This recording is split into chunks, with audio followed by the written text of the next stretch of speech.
Señor, gracias por este tiempo, por la palabra bendita que nos das, por la enseñanza que nos das.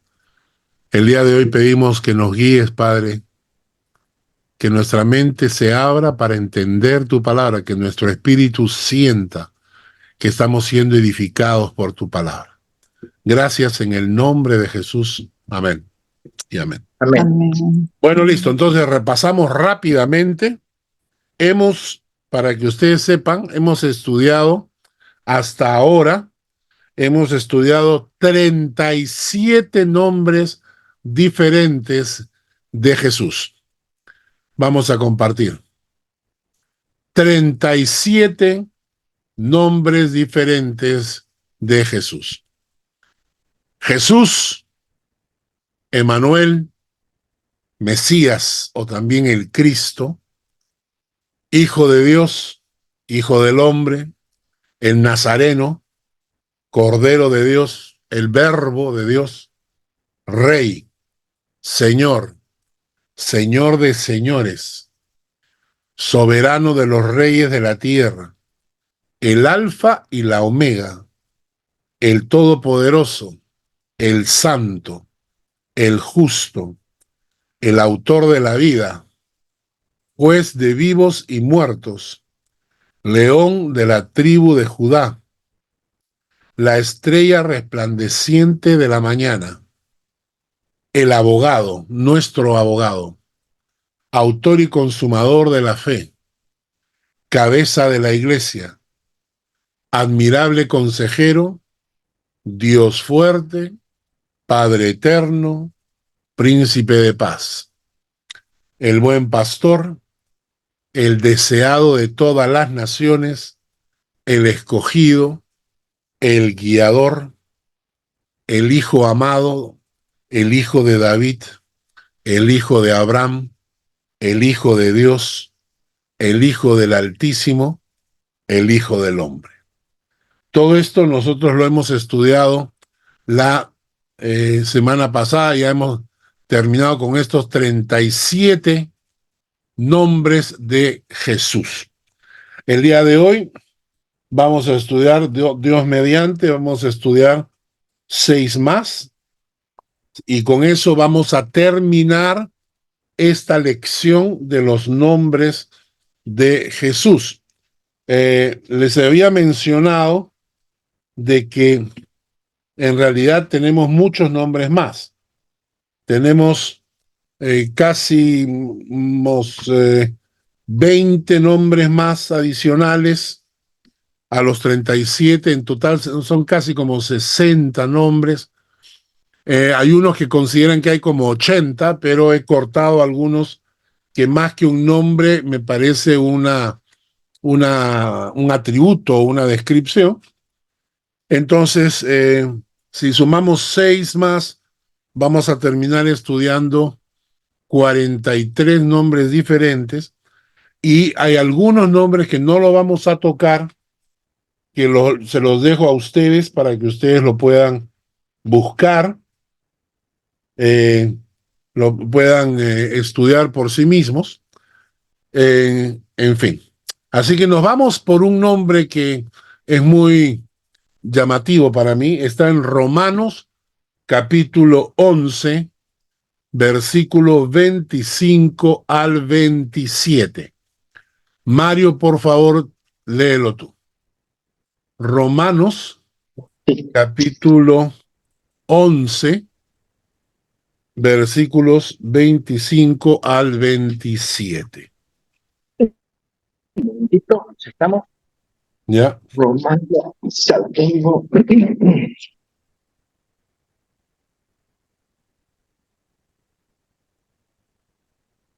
Porque no quiero, hermanos, que ignoréis este ministerio, para que no seáis arrogantes en cuanto a vosotros mismos, que ha acontecido a Israel endurecimiento en parte, hasta que haya entrado la plenitud de los gentiles. Y luego todo Israel será salvo, como está escrito. Vendrá de Sión el libertador, que apartará de Jacob la impiedad. Y este será mi pacto con ellos, cuando yo quite sus pecados. ¿Qué nombre aparece acá?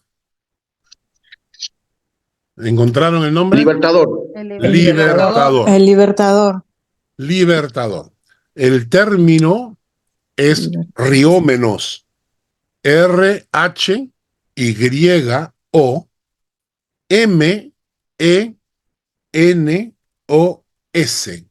Riómenos.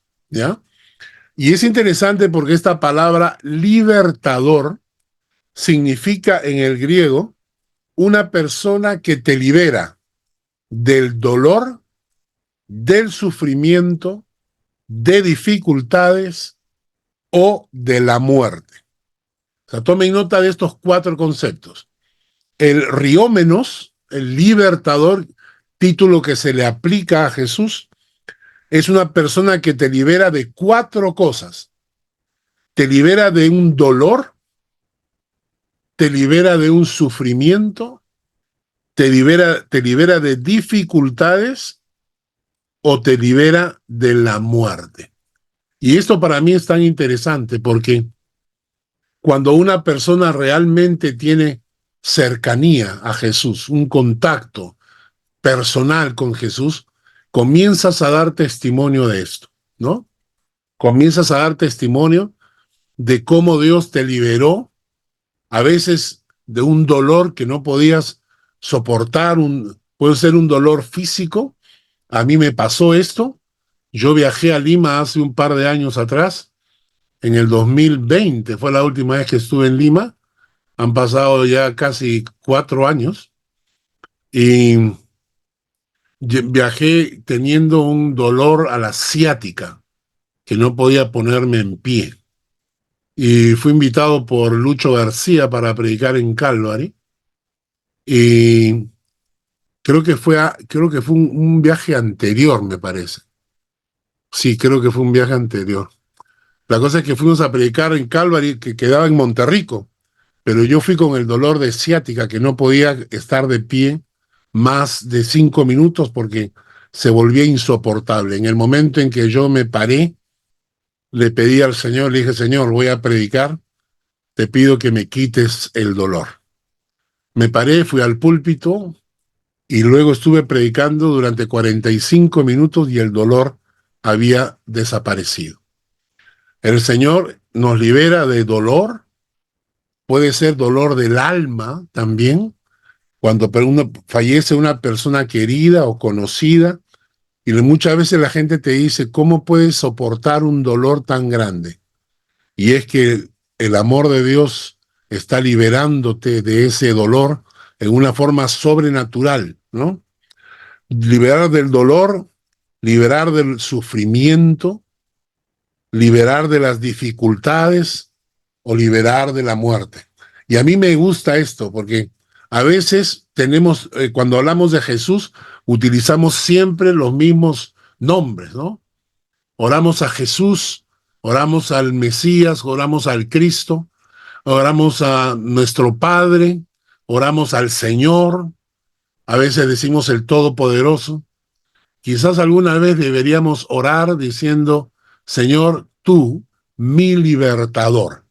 Riómenos, tú eres mi libertador. Vamos a Lucas, al capítulo 4, versículos 16 al 21. Hugo, por favor, léelo. Lucas, capítulo 4, versículos 16 al 21.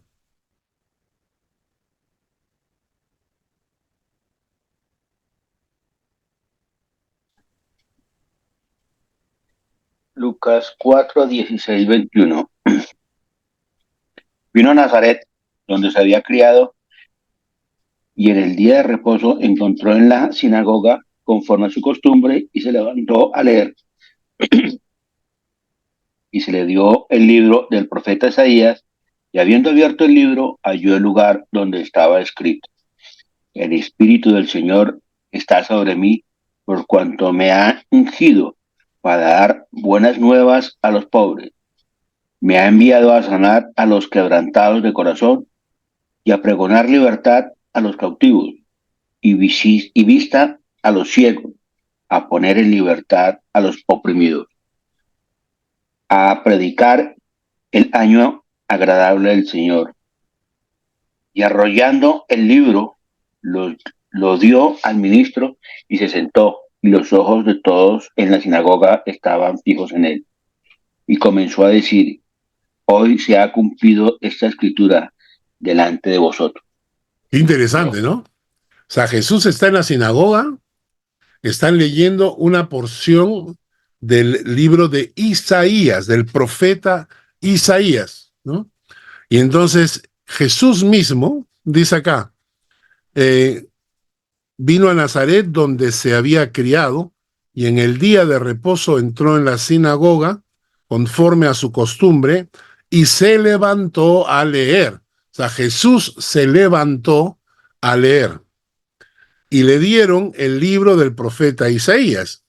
Y habiendo abierto el libro, halló el lugar donde estaba escrito. O sea, él mismo buscó el lugar que iba a leer y lee este pasaje.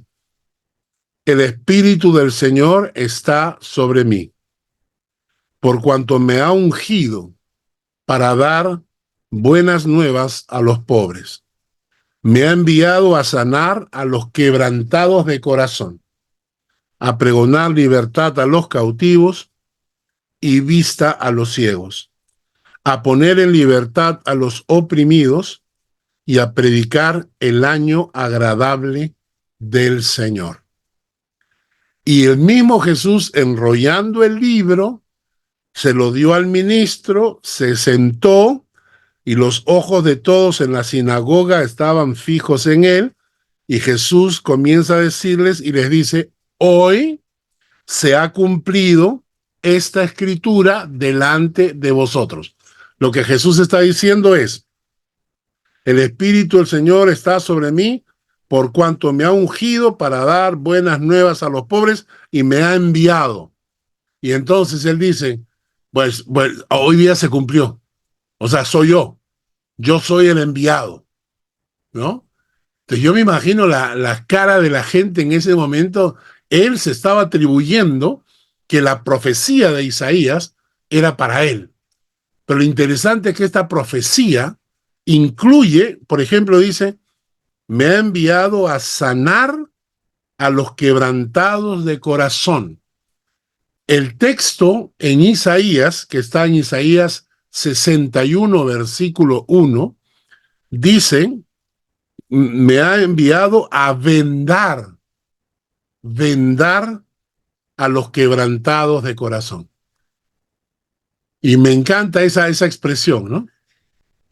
En el Nuevo Testamento dice, me ha enviado a sanar a los quebrantados de corazón, pero en Isaías dice, me ha enviado a vendar a los quebrantados de corazón. Qué expresión tan ilustrativa. Jesús venda los corazones quebrantados. Mi esposa se acaba de despertar y me está reclamando que no la desperté. Ahorita está a punto de entrar. Bueno, y el pasaje entonces a mí me llama la atención porque dice, a pregonar libertad a los cautivos. Entonces, cuando hablamos de Jesús, su nombre, libertador. Vamos a leer Romanos 8:21. Rocco, Romanos 8:21.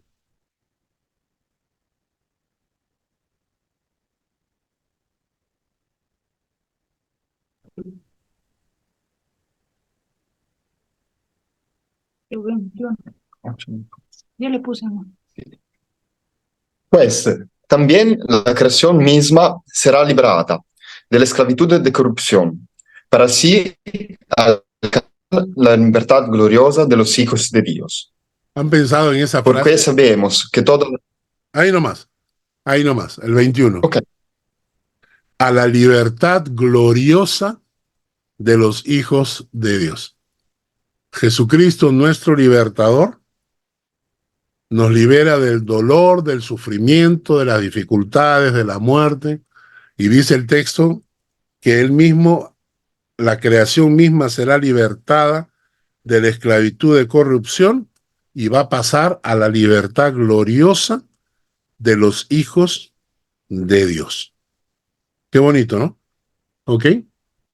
Ahora, lo interesante de este pasaje, ¿no?, es que en Romanos 11:26 se está haciendo referencia a un pasaje de Isaías 59:20. Vamos a pedir que Jackie lo lea.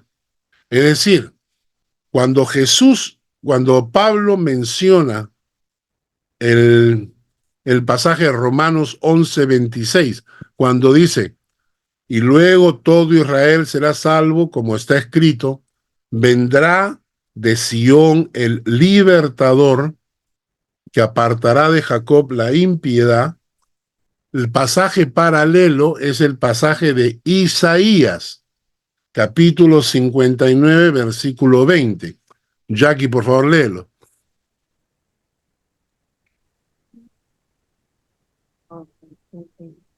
Dice, y vendrá el Redentor a Sión, y a los que volvieren de la iniquidad en Jacob, dice Jehová. Muy bien. Aquí, ¿qué término se utiliza? ¿Se utiliza libertador?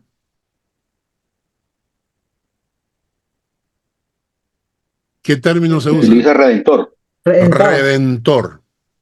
Se usa el término redentor. Entonces, en el Antiguo Testamento, el término hebreo se traduce como redentor y en el Nuevo Testamento se traduce como libertador. Hemos estudiado este concepto antes. Hemos hablado de que el redentor era un pariente cercano.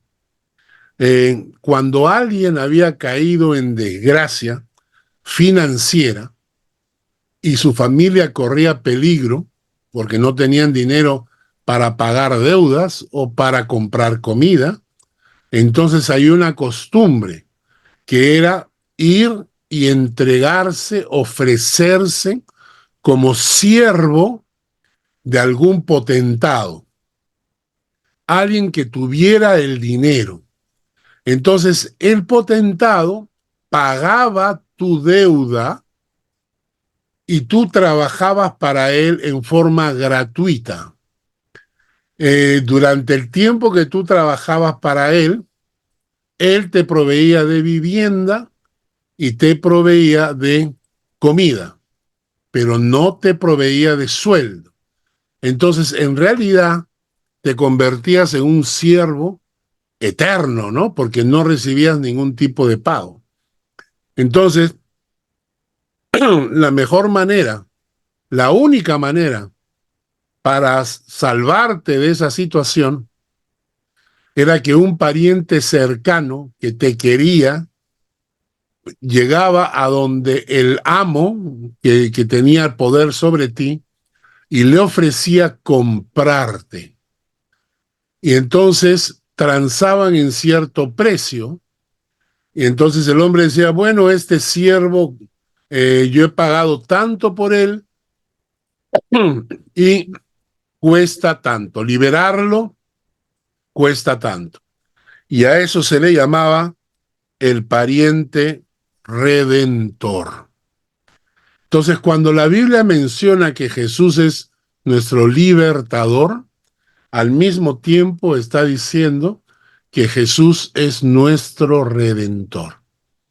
Y eso significa que Él pagó precio de rescate por nosotros. Y quiero que tomen nota de lo que voy a decir. Pagó precio de sangre significa que te compró. Quiero que reflexionen sobre esta frase. Jesús nos compró. Quien tiene la propiedad sobre mi vida es Él. Él es el propietario porque Él me compró. Ahora, que Él me haga libre es por su voluntad, pero nunca olvidemos que hemos sido comprados a precio de sangre. ¿Y por qué les digo esto? Porque los que tienen redentor tienen salvador. El que no tiene redentor, cuando una persona me dice, yo no soy esclavo de nadie, yo no soy siervo de nadie, a mí no me manda nadie, yo hago lo que me da la gana, etcétera, etcétera. Y yo le digo, pero Jesucristo te compró. Si la persona me dice, no, ni siquiera Jesucristo es mi dueño, entonces yo entiendo que si no tiene redentor es porque tampoco tiene salvador. Y por eso nuestra actitud hacia Jesús es reconocerlo como el dueño y Señor de nuestras vidas. ¿De acuerdo? Y la conclusión es que cuando tú entiendes esto, el objetivo de tu vida es servirle. Servirle. Vamos a leer solo un pasaje. Deuteronomio 6, versículos 12 al 13. Jessica, por favor. Deuteronomio 6, versículos 12 al 13.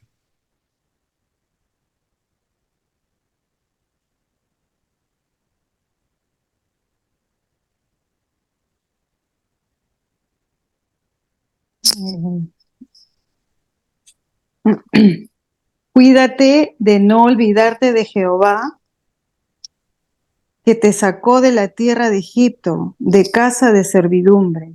A Jehová tu Dios temerás, y a él solo servirás, y por su nombre jurarás. Muy bien. A él solo servirás. ¿Ok? Muy bien. Entonces, nuestro libertador, nombre de Jesús, libertador, río menos, ¿no? Río menos, libertador. Ahora, vamos a otro nombre de Jesús. Mediador. Primera de Timoteo, capítulo 2, versículos 3 al 6. Primera de Timoteo, capítulo 2, versículos 3 al 6. Silvia, por favor. Porque esto es bueno y agradable delante de Dios nuestro Salvador, el cual quiere que todos los hombres sean salvos y vengan a conocimiento de la verdad, porque hay un solo Dios y un solo mediador entre Dios y los hombres, Jesucristo hombre, el cual se dio a sí mismo en rescate de todos, de lo cual se dio testimonio a su debido tiempo. Muy bien. Mediador. El pasaje nos habla de orar e interceder por los hombres, porque esto es bueno y agradable delante de Dios. ¿Por qué debemos orar e interceder por los hombres? Porque Dios quiere que todos los hombres sean salvos. ¿De acuerdo? O sea, Dios quiere que oremos e intercedamos porque Dios quiere que todos los hombres sean salvos. ¿Por qué? Porque una persona normalmente no está en capacidad de entender la salvación de Dios a menos que el Espíritu Santo le abra el entendimiento. Entonces, antes de hablarle a una persona de Cristo, le hablamos a Cristo de esa persona. ¿De acuerdo? Entonces estamos intercediendo y debemos estar intercediendo siempre por nuestros familiares, amigos, vecinos, nuestros hijos, ¿no? Rocco y Fiore deben pensar en el futuro, que tienen que orar por sus hijos desde ya. Oren por quién se va a casar con ellos, ¿no? Y yo hacía eso con mis hijos de que eran pequeños. Oraba no solamente por ellos, pero oraba por quién se iba a casar con ellos, ¿no?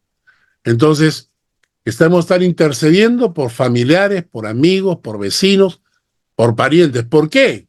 Porque Dios quiere que todos los hombres sean salvos, y para que los hombres sean salvos necesitan que el Espíritu Santo intervenga en su corazón para que les abra el entendimiento. Y la pregunta siguiente es, ¿y si Dios quiere que todos los hombres sean salvos, qué ha hecho para que esto sea posible? Envió un mediador. Envió un mediador para que medie entre Dios y los hombres. La palabra mediador en griego es mesites, M-E-S-I-T-E-S,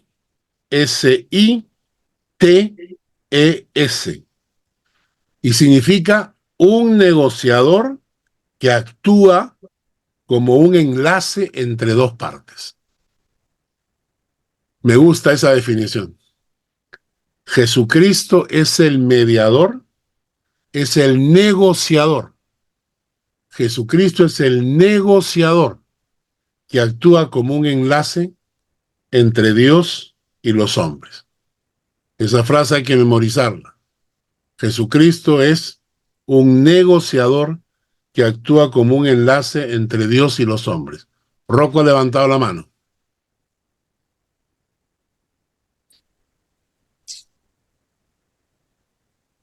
Sí, yo quería preguntar, ¿por qué, o sea, Dios es el todopoderoso, el omnipotente, el que dirige, o sea, es el dueño de todos, y sí poder de querer de que todos sus hijos sean salvos y crean en Él y se salven?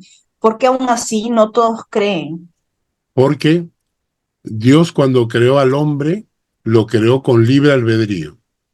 Si el ejemplo más interesante de todo esto es, por ejemplo, el matrimonio. ¿Qué te parecería que tu mamá hubiese planeado de antemano tu matrimonio con una persona que no te quisiese y te hubiera dicho, Fiore, tienes que casarte con Arturo? Y tú le hubieras dicho, ¿por qué? Porque él es buena persona y creo que va a ser feliz contigo, así que cásate. Entonces tú le habrías dicho, mamá, no me puedo casar con un hombre que no me ame. Además, yo tengo que amarlo. Y así es el amor de Dios. Dios quiere que todos los hombres lo amen, pero el amor no se puede obligar nunca. Y por eso Dios quiere que todos los hombres sean salvos, pero los hombres tienen una decisión que tomar. Y si los hombres no quieren amar a Dios, no quieren seguir a Dios, Dios no puede obligarlos. Por eso nos dio libre albedrío, para que el hombre pudiese escoger. Lamentablemente, eso significa que hay gente que no quiere, simplemente no quiere. Y no los puedes obligar, aunque la voluntad de Dios es que ellos se salven. Sin embargo, el hombre tiene que tomar su propia decisión. Dios quiere que todos los hombres sean salvos. Y Dios le da a todos la oportunidad. Pero el hombre tiene que decidir. Cuando yo escogí a Lucy para casarme con ella, yo no podría haberlo hecho si es que ella no me hubiera elegido al mismo tiempo. Teníamos que habernos elegido uno a otro para que pudiésemos casarnos. Lo mismo pasa con Dios. Dios quiere que los hombres sean salvos y espera que los hombres también quieran ser salvos y quieran utilizar el camino que Dios nos envió, que es el mediador Jesucristo. Pero si los hombres no quieren, Dios no los puede obligar. El amor no puede obligarse. ¿Ok? Bueno, seguimos entonces. Entonces el término, un negociador que actúa como un enlace entre las dos partes. Ahora, ¿qué dice el pasaje en el versículo 5? 1 Timoteo 2:5. Porque hay un solo Dios y un solo mediador entre Dios y los hombres. ¿Cuántos mediadores hay? Uno. Uno. Uno. ¿Qué pasó con los miles de santos que existen, San Antonio, San Joaquín, San Guchito, todos, ¿qué pasa con esos? ¿Qué pasó con todas las vírgenes? La Virgen de Guadalupe, la Virgen de Huacatay, la Virgen, ¿qué pasó con ellos? ¿Qué pasó con Santa Rosa de Lima o el Señor de los Milagros? ¿Qué pasó con toda esta gente? Ninguno de ellos cumple la función de mediador. Y esto es importante, por eso es que nosotros nos dirigimos directamente al Padre a través de Jesucristo, porque hay un solo mediador entre Dios y los hombres. Quizás han sido algunos mártires, ¿no? Mártires por ser seguidores de Jesús y ser personas diferentes, pero no por eso los vamos a endiosar, ¿no? Hemos visto ya dos, libertador y mediador. Ahora vamos a entrar a otro nombre de Jesús que me encanta. Primera de Corintios, capítulo 15, versículos 45. Primera de Corintios 15, 45.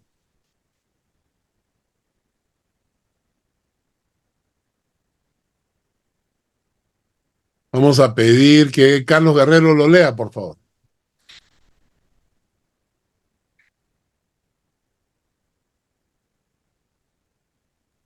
Ok, 1 Corintios 15, 45. Dice, así también está escrito, fue hecho el primer hombre Adán, alma viviente, y el postrer Adán, espíritu vivificante. Acá hay otro nombre para Jesús. ¿Cuál es? Espíritu vivificante. Nay. Léelo otra vez. Así también está escrito, fue hecho el primer hombre Adán, alma viviente. Y el postrer Adán, Exacto. El postrer Adán. espíritu vivificante. Este es otro nombre de Jesús, el postrer Adán. Ahora, ¿saben ustedes qué cosa es un punto de inflexión? ¿Alguien sabe qué cosa es un punto de inflexión?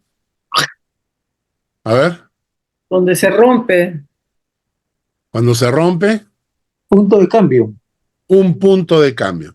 Un punto de inflexión es un instante, un momento o una situación que cambia el rumbo de las cosas. ¿Ya?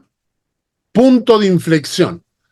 Geométricamente es cuando un punto de inflexión cuando la curva cambia, ¿no? Repito, un punto de inflexión es un instante o un momento o una situación que cambia el rumbo de las cosas. Y esto es interesante porque hay dos puntos de inflexión en la historia de la humanidad. Hay dos puntos de inflexión, dos situaciones que cambiaron el rumbo de la historia. El primer punto de inflexión es con el primer Adán. Con el primer Adán, cuando el pecado entró a la humanidad y con el pecado entró la muerte.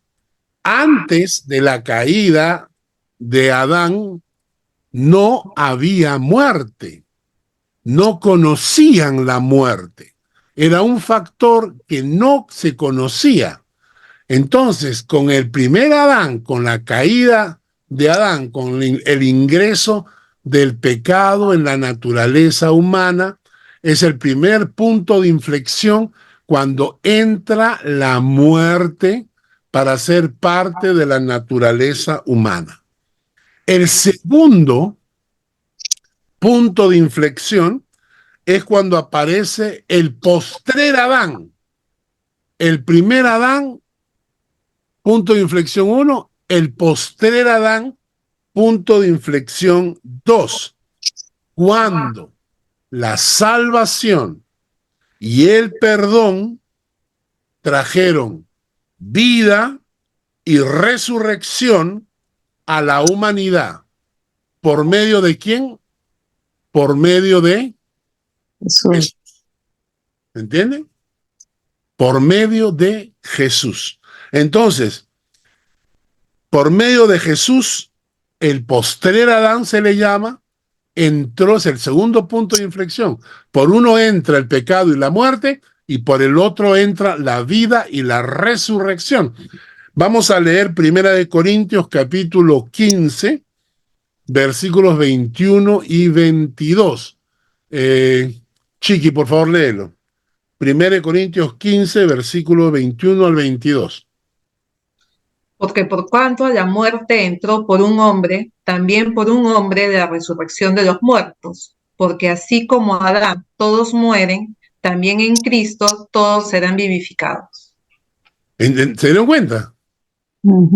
Por cuanto la muerte entró por un hombre, punto 1 de inflexión, punto 2, también por un hombre entró la resurrección de los muertos. Así como la muerte se metió en la naturaleza humana, por Cristo se mete la resurrección de los muertos. Por eso la Biblia dice que Cristo es las primicias, es el primero en haber resucitado, porque está diciendo que nosotros también vamos a resucitar con él. Jesucristo es las primicias, la primera cosecha. Lo primero, el primero que resucitó fue él, y nosotros resucitaremos con él. Y luego el versículo 22 dice, porque así como en Adán todos mueren, también en Cristo todos serán vivificados. Chiqui, sigue leyendo el versículo 42 al 47. Así también es la resurrección de los muertos. Se siembra en corrupción, resucitará en incorrupción. Se siembra en deshonra, resucitará en gloria. Se siembra en debilidad, resucitará en poder. Se siembra cuerpo animal, resucitará cuerpo espiritual. Hay cuerpo animal y hay cuerpo espiritual. ¿Hasta ahí? Hasta el 47. Así también está escrito, fue hecho el primer hombre, Adán, alma viviente, el postrer Adán, espíritu vivificante. Mas lo espiritual no es primero, sino lo animal, luego lo espiritual. El primer hombre es de la tierra terrenal, el segundo hombre, que es el Señor, es del cielo. Exacto. Entonces, aquí lo que estamos viendo es que el nombre, el postrer Adán, nos está diciendo que es el segundo punto de inflexión en la historia de la humanidad. Por medio de Jesucristo entró la resurrección a formar parte del futuro de todos los seres humanos. ¿Ah? Ahora, por eso cuando alguien me pregunta y me dice, ¿por qué Dios creó al hombre si sabía que éste iba a pecar? La respuesta que doy es porque Dios no solo sabía lo que iba a pasar con el primer Adán y su caída, sino que también sabía lo que iba a pasar con el postrer Adán y su sacrificio en la cruz. El plan de Dios incluía el primer Adán y el postrer Adán. El plan de Dios incluía los dos puntos de inflexión en la humanidad. Y esto es interesante. Cuando nosotros entendemos que Jesús es el postrer Adán y que por medio de él, así como por Adán entró la muerte, por Jesucristo entró la vida. Por Adán entró la caída, por Jesucristo entró la resurrección de los muertos, y la resurrección se convirtió en parte de la naturaleza humana. Todos vamos a resucitar. Todos nos volveremos a ver. No es el mismo cuerpo que tenemos hoy, porque el cuerpo de nosotros ahora es cuerpo animal, cuerpo que se corrompe. Ahí el texto dice, así también es la resurrección de los muertos. Se siembra en corrupción, porque nuestros cuerpos con el tiempo se van corrompiendo. Y cuando morimos y nos entierran, se corrompe más, ¿no?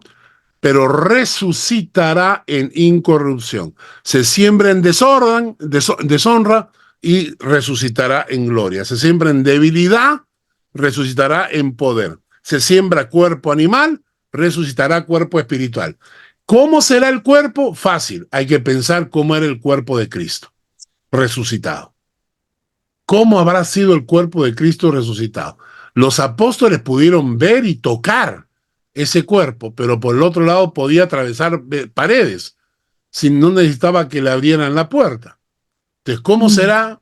No sé, ¿no? ¿Y cómo y qué cuerpos vamos a tener? O sea, al principio a veces no se daban cuenta que era Jesús, ¿no? Después se daban cuenta que era Jesús. Entonces, yo me imagino que serán cuerpos parecidos, pero no exactamente iguales. Entonces, cuando hablemos de Jesús, oremos y digamos, postrer Adán, por él entró la vida y la resurrección a la humanidad. Seguimos avanzando porque nos gana el tiempo. Otro título para Jesucristo. Primera de Pedro, capítulo 5. Primera de Pedro, capítulo 5, versículos 1 al 4. Shari, por favor, léelo. Primera de Pedro 5, 1 al 4. Ok. Ruego a los ancianos que están entre vosotros, yo anciano también con ellos, y testigo de los padecimientos de Cristo, que soy también participante de la gloria que será revelada. Apacentad la grey de Dios que está entre vosotros, cuidando de ella, no por fuerza, sino voluntariamente, no por ganancia deshonesta, sino con ánimo pronto. No como teniendo señorío sobre los que están a vuestro cuidado, sino siendo ejemplos de la grey. Y cuando aparezca el príncipe de los pastores, vosotros recibiréis la corona incorruptible de gloria. Igualmente, jóvenes, estad sujetos a los ancianos y todos sumisos unos a otros, revestidos de humildad, porque Dios resiste a los soberbios y da gracia a los humildes. Bueno, ahí en el versículo 4 aparece el nombre. ¿Cuál es? Príncipe de los pastores. De los pastores. El término que aparece acá es archipoimenos. Ahora, la palabra poimen significa pastor, ¿ya? Yo soy el poimen de la iglesia de Dúliken, ¿ok? Yo soy el poimen de la iglesia de Dúliken, soy el pastor en la iglesia de Dúliken. Pero el término que aparece en Príncipe de los Pastores es el archipoimen, ¿no? El superpoimen. Entonces, por eso le dicen Príncipe de los Pastores. También se traduce como el pastor principal, el preeminente, el mayor, el más grande. Entonces, Jesús es el archipoimen, es el superpoimen, ¿no? Jesús es el príncipe de los pastores. Jesús es el pastor principal sobre todas las cabezas en la iglesia, sobre todos los pastores, los poimen. Ahora bien, escuchen bien, pongan mucha atención. Este pasaje que habla del archipoimen, el príncipe de los pastores, está hablando no a los pastores, sino a los ancianos. ¿Leyeron bien el versículo 1? El versículo 1. Ruego a los ancianos que están entre vosotros, yo anciano también con ellos, y testigo de los padecimientos de Cristo, que soy también participante de la gloria que será revelada, apacentad la grey de Dios que está entre vosotros, cuidando de ella, no por fuerza, sino voluntariamente, no por ganancia deshonesta, sino con ánimo pronto, no como teniendo señorío sobre los que están a vuestro cuidado, sino siendo ejemplos de la grey. Y cuando aparezca el príncipe de los pastores, vosotros recibiréis la corona incorruptible de gloria. Este término que aparece acá como ancianos, como ahí en versículo 1, ruego a los ancianos, ¿no? es sin presbíteros. Sin presbíteros. S-Y-M, sin presbíteros. Y significa, escuchen bien, los que acompañan al presbítero. Presbítero es otra palabra para pastor. Entonces, cuando dice sin presbítero, está hablando de los que acompañan al pastor de la iglesia. Los sin presbíteros son los que acompañan al pastor de la iglesia. Y a los que acompañan al pastor de la iglesia, los que llevan la carga con él.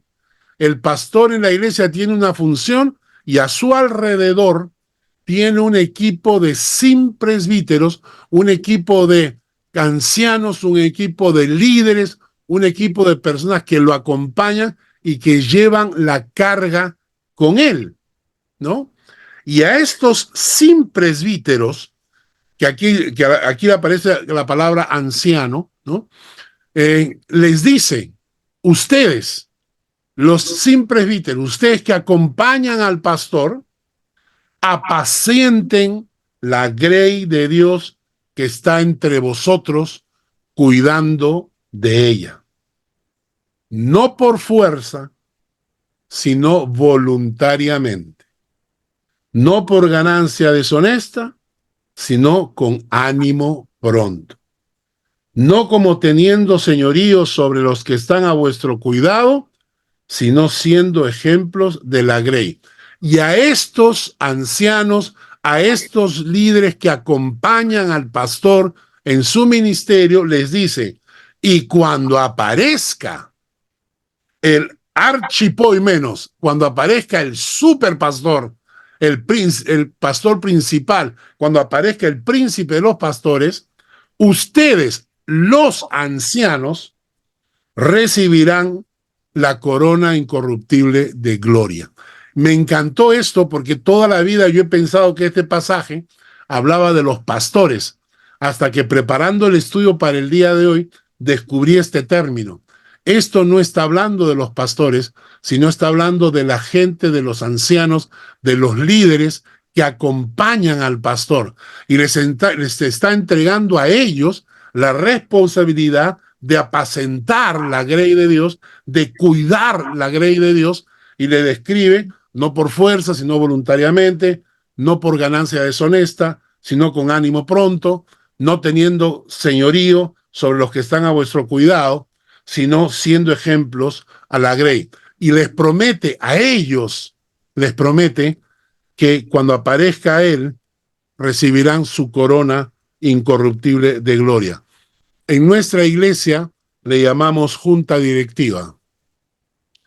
En realidad son los ancianos, porque no se trata de la edad, sino son líderes espirituales que están acompañándome en este ministerio.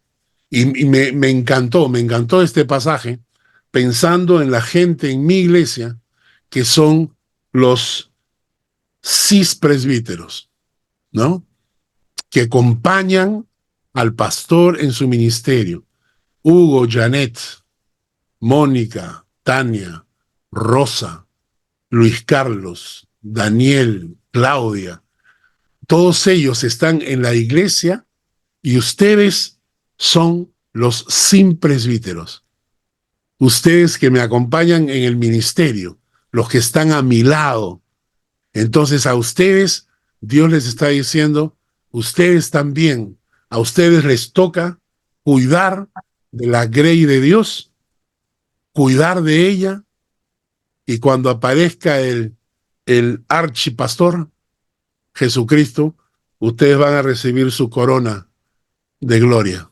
Y para todos los que están escuchando, ese debe ser el objetivo en tu vida. En tu vida debe ser el objetivo llegar a ser uno de estos ancianos, llegar a ser uno de estos líderes que acompañan al pastor y no le dejas la carga al pastor, sino que asumes la carga como tu carga.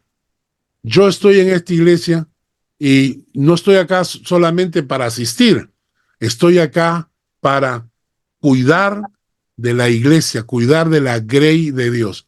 A veces los pastores no delegan, a veces los pastores quieren presentarse como si ellos fueran los superpastores, y no es así. Los pastores tienen que entender que nosotros funcionamos con los hermanos que nos acompañan. Trabajamos en equipo y la gloria y la corona que nos espera será compartida. Si algún día llegamos a la presencia de Dios, y entonces yo espero que Dios, como decía Pablo, me tenga guardado una corona, yo debo reconocer que mi corona no puede ser por lo que yo hice, sino por lo que todos hicimos juntos en la iglesia.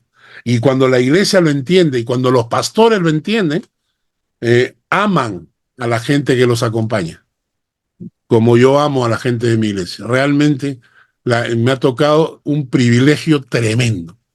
La iglesia en la que estoy, yo creo que Dios ha sido tan bueno conmigo en que me ha premiado con una iglesia tan maravillosa. Me siento muy, muy contento y espiritualmente orgulloso por la iglesia en la que estoy. Interesante, tomen ustedes nota de esto. Los presbíteros que recibirán su corona. ¿Y por qué? ¿Y de parte de quién? Del príncipe de los pastores, del archipoimen, del archipastor, del superpastor, ¿no? Se nos va acabando el tiempo. Vamos a uno más. A ver, ¿cuál escogemos de todos los que tenemos? Malaquías, capítulo 4, versículos 1 y 2. Nena, léelo.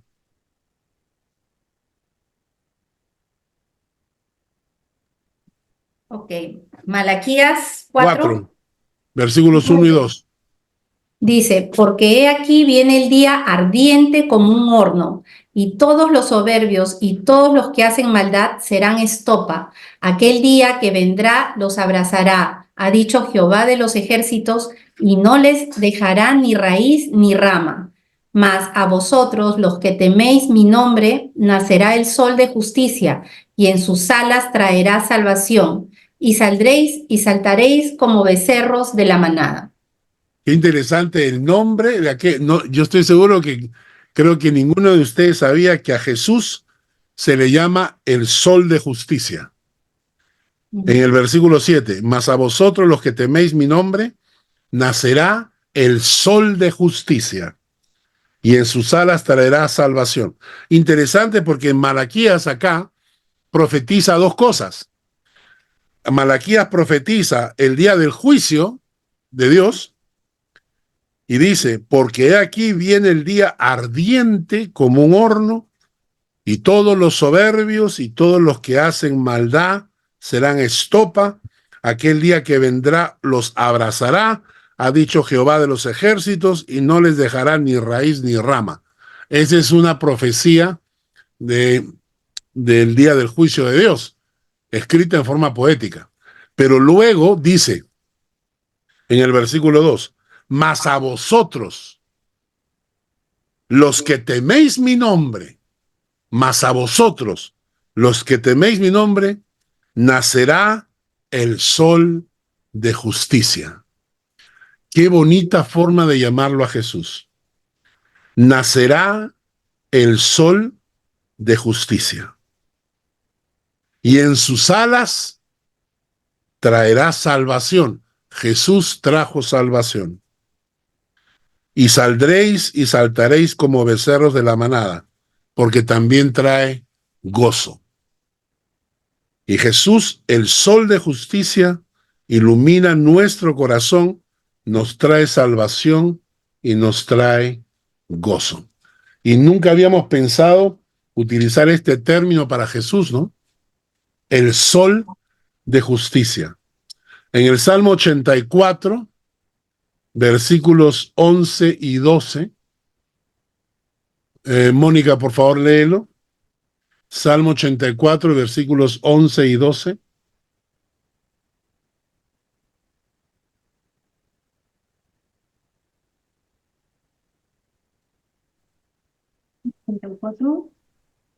Salmo 84, versículos 11 y 12. Porque sol y escudo es Jehová Dios, gracia y gloria dará Jehová, no quitará el bien a los que andan en integridad. Jehová de los ejércitos, dichoso el nombre que en ti confía. Estoy seguro que muchos de nosotros hemos leído este pasaje y no nos habíamos percatado que Dios es para nosotros no solamente escudo, sino también el sol, la luz, porque sol y escudo es Jehová Dios. Gracia y gloria dará Jehová, no quitará el bien a los que andan en integridad. Y en Apocalipsis, hay un pasaje en Apocalipsis, en el capítulo 21, versículo 23, que dice: la ciudad no tiene necesidad de sol ni de luna que brillen en ella, porque la gloria de Dios la ilumina y el Cordero es su lumbrera. Wow, sí, pues. El sol de justicia. Pensar que Jesús es el sol de justicia que ilumina nuestros corazones. Y bueno, se nos acabó el tiempo, tenía un par de nombres más. Quería hablarles lo que significa. A Jesús lo llaman la gloria de Jehová, a Jesús lo llaman la piedra angular, a Jesús lo llaman la roca de Sarón, a Jesús lo llaman varón de dolores en Isaías. Pero bueno, vamos a terminar con eso el día de hoy. Y con esto vamos a terminar toda esta secuencia sobre los nombres de Jesús que nos ha permitido conocer más de Él, ¿no? Oramos y nos despedimos. Gracias, Señor, por esta palabra, por la enseñanza. Bendecimos tu nombre por lo que hemos aprendido. Gracias, gracias, Señor, porque eres nuestro libertador. Nuestro libertador. Nuestro mediador. Qué bonito el archipoimen. Archipastor. El archipastor. Tú eres el príncipe de los pastores. Gracias, oh Dios, por aquellos ancianos que cumplen una función en la iglesia, en sus iglesias, llevando la carga junto al pastor. Pero qué bonito saber que tú eres el sol de justicia que ha nacido en nuestros corazones. Gracias, Padre, por este estudio. Te bendecimos en el nombre de Jesús. Amén. Amén. Amén. Muchas gracias. Pastor, les guarde. Pastor, Muchísimas gracias. ¿le puedo llamar? Sí. ¿Le puedo ¿Me llamar llamas? ahorita, Pastor? Sí. ¿Me llamas? Bueno. Ya. Sí, señor. Buenas noches a Bye. todos. Gracias. Buenas noches. Buen día. Ya